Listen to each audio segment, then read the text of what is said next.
What's going on, everybody? Reaching on in here to a locker room special. It's Big Matt from the Matt and Todd Show. Hope everybody's having a fantastic evening. Let's just kind of get right in here and talk about what's going on tonight. Hope everybody's having a good Independence Day weekend. We're going to do a Joel Klatt reaction.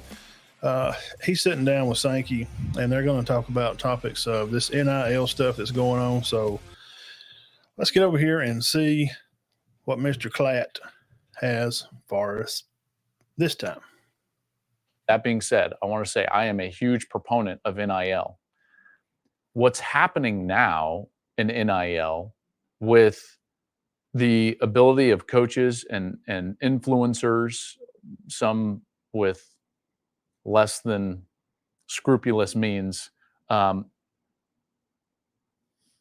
tampering and the inducement side of NIL, I'm not very comfortable with. And when I say that to people, they think like, well, you don't think players should be able to? No, I'm like, no. I absolutely believe in NIL.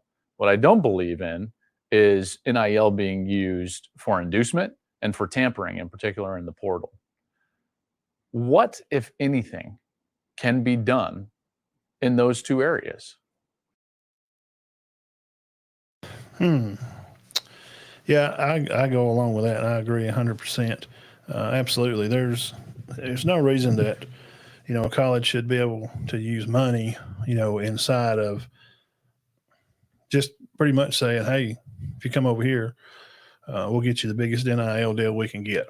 Colleges still, the college is not supposed to, they're not supposed to have anything to do with this, okay? It's still supposed to be an open thing for the student to be able to go out and get a deal. Okay, Bryce Young gets a deal with Dr. Pepper, or you need a quarterback at Tennessee. Nico, he goes up and gets a deal with Walmart or whatever. So let's go back over here and see what Mr. Sankey has to say about this. What you've identified is really a layering of issues. So it's not as if we're not dealing with like one problem here. We're dealing with a range of realities. Some of those issues were just kind of cans kicked down the proverbial road over time. We dealt with a lot of stuff in the 90s and 2000s and didn't dig into the transfer issue. And then when we did dig into it, we had a pandemic, we had eligibility extensions, we had more people staying in a system. And it's not the portal, it's the control that existed up front. Control of communication, destination, and financial aid. Because remember, you had to ask permission to transfer. And in certain sports, you could transfer and play right away under what was called a one-time transfer exception. In other sports, you sat out a year. And then we had grad transfers with waivers. Then we had waivers for undergraduates. And it was as messy as could be. And then in football, we added the 4-game don't use a season approach. And then starting game 5, we'd have mid-September, I'm leaving, I'm going to transfer. Okay, so let's see where we are on transfer. I'm going to try to sort these out. Sure. It's not the portal, it's that controlling set of rules behind the portal that are the issue. The portal's just the venue for raising one's hand to say, I'd like to leave. I think the health of what we've developed to say, you know what, coach shouldn't control all of that. I think that's the right kind of adjustment. Yeah, player autonomy. Sure. Yeah. If it came in isolation with the right kind of conversations and the normal 4 years of eligibility, we would have a different reality than we have now. We didn't have the luxury of the choice, as it turned out, because at the time those rules were changing. We had a pandemic. We shut down. We said in 2020, here's the opportunity to play, but it won't cost you a season. So we added that on. I read about somebody that's like in their 9th year of college enrollment. I don't know how that happens, by the way. We have second and third year NFL players younger than people playing in college right now. So the basket has been turned upside down. So let's just understand that. I think on the transfer issue, personally, we went from a 365-day portal to a 60-day portal. I think that was a great change. 45 days at the end of the year, of the end of the regular season, then 15 at the end of spring. So we're I think the portal opens up in now mid-April through. So we're going to have a little bit of discomfort. Well, that gives some kids the opportunity to be able to think about, what they're doing. Okay, hey, is this really what I want to do? I don't like coach, or I don't like every little detail that's going on around here. So I'm just gonna pack up my stuff and head on down the road to find another school. I know a lot of people in a lot of situations or rooms and that I go into and chat with people about some of this stuff, especially us older guys. When it first started, we always kind of felt the mindset of kids leaving too quick because things get too tough. And now, and also on the other side of that, the idea of kids leaving when their coach does, that's always been, part of a situation and a talk. Well, if you're a lineman and this guy recruited you and he leaves to go to another school, then, you would be prepared to be okay for you to leave and go to another school also. It does give more freedom to the players. And I understand where Klatt's coming from. Him being a player himself and then actually played in college, I understand what he's saying. But, don't it kind of take away from the idea of being able to stay, and make it through and to fight for a spot? And, what do you guys think? Go down there and hit the subscribe button. We're on every Sunday nights at 6:00 live. And we're off this Sunday from our live show because of Independence Day weekend. But, what do you think? You guys think that it's just an easy pass? If you just don't, like what's going on, you can just up and get out of the way. Now, if it's changing your play time, start time, it has. So, I guess the question is, what in the long run, what are we looking to do here? Okay. And also, do you think it's changed how depth charts are? Where some teams could just kind of, well, you can't just pile up a team anymore like you could back in the 60s or so because you have scholarship restrictions. So, I'm just thinking, we're going to see some difference in these depth charts. You've already seen, Colorado load up with 50 players. Florida State's took advantage of this. Ole Miss is taking advantage of a lot of transfers. It's just kind of going to spread out football to where, a lot of different kids are going to be in different places. But is it, just give them the idea that, if things just don't go perfectly, don't go their way, can they just kind of up and jump out and just go somewhere else, Let's finish up some more of this. All right. Thank you guys again for stopping by. The way I like to say it. Mm-hmm. In looking back at what we learned in December and January this year, I think we shortened that 45 days. Not everyone will like that. But what you saw was when the portal opened the day after bowl placement, so every sport the day after postseason selection is when the portal opens. The first week or two, it's the exact behavior anticipated. A bunch of people who said, I either don't want to be here, I want more playing time, I didn't make the right choice, I want to be closer on, whatever it is, raised their hand in the portal and said it's time to leave. After that 2 weeks, a lot of stories, anecdotal, admittedly, where you have influencers, if you will, third parties, agents, people that we don't know saying, hey, I got a deal for you if you leave. That's not name, image, and likeness. That's not. Some have described it as bribery. Some have described it as inducements. Yeah. That's not what it's supposed to be. And so I would suggest that one step is let's shorten the December portal and allow those decisions to be made for entry over a 2-week period of time. And then they'll play out and there'll be communication. There'll be another learning experience because there's not a lot of research on this. Also, I'm highly concerned, and this will sound like I'm in the ivory tower. So I'm going to enter the ivory tower, which is, I sat in a couple of meetings with football players on campus who said, I transferred before name, image, and likeness. This happened twice, right out of left field with me. I transferred before name, image, and likeness, wasn't happy. Nobody told me about the impact on my academic options. When you transfer, not every credit transfers. You may not be able to enroll in the program you seek. And we've always had concern about being directed into majors. Yeah. If you go back to those last 4 weeks of the mid-year portal, when those people were having those whispers and the third parties and the influencers and the agents, I don't know of anybody who said, well, they really helped me understand my academic reality before I made the decision. That's a great point. That is a really good point that nobody's talking about. Guys, if you're watching and you're younger and, you're maybe in college and you're an athlete and you're preparing to, play a sport or whatever, or maybe you're watching, you have kids or grandkids or something, that's going to be involved in this. This is a huge, huge problem. Exactly what he just said. And nobody's talking about this. Nobody. And I'm glad he brought it up.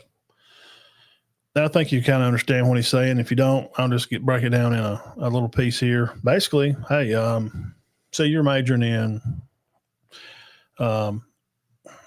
PT, okay? You're going to do all your biology classes and things that you have to major in physical therapy. Not every college is the same, and not every accredited classes are the same.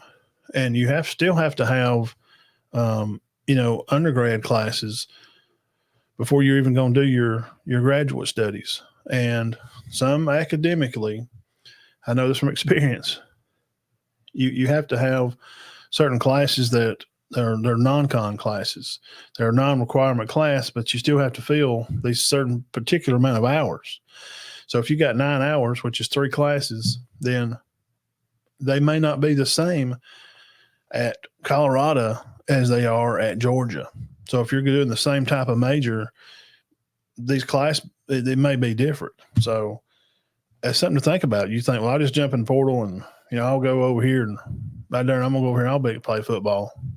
Well, and then you get over there and you sit down with your academic advisors, and some of these classes, they're your non-recommended classes that you have to fill some of these extra hours, like usually consist of speech class, an art elective, those type of classes. So those non-con classes are electives, it may not be the same everywhere. And that's something nobody's talking about. You think, well, I'm just going to jump in here and just go there and play ball. That might not be the case. Talking about changing your major, or, maybe you're close to graduating. You only need a few more hours, and maybe you just need, a few more elective classes that you have to finish that box. Well, when you go to transfer over to the other school again, I'll make this other example. So you're finished and you have to have 12, credit hours for this particular box of whatever, like a sociology type box. Well, when you transfer, they may require you to have 15 hours. So that's another 3 hours. That's another class. So now that's going to put you a semester. And here's something else that I can put on top of that. That comes from just experience of me doing this myself and helping my son through this. What if they don't offer that class that fall? So you're counting on graduating. You're going to transfer over and play your senior year at another college. And you get over there, and these electives that you've already taken, well, maybe one of them don't transfer because it's just different, because the programs are different. All right. And then once you do get over there, that one that didn't transfer, now you've had another one added. So now you got 2 more classes. Okay. And say we're in the summer right now of 23. Well, you're going to start in the fall of 23, which will start in first week of September or so. So you get over there and you're intended on, graduating. You're going to have a fall and a spring semester. So as a senior, you're graduating 24. Well, now you're not going to be able to, because Now the class that didn't count, that did not transfer over, and then you have another elective. Maybe their elective boxes are 6 or they're 9, and you only got 6 hours. Well, now you got to take another elective. Then you got to fill those requirement classes that's required as part of your main study. And then you got this other class. I'm just telling you, it can be very confusing. So if you got kids or grandkids or something that's going to be in college, they're going to play sports, and they ever think about, transferring or that stuff kind of comes up, man, it's not just as easy as it was in high school. You just move and you live in that area, and you can just go play ball. Hey, these college people, these electives and these classes, it's different programs. It's different programs. It's not going to all be set up the same. So now you're planning on graduating in 24 of that spring of 24.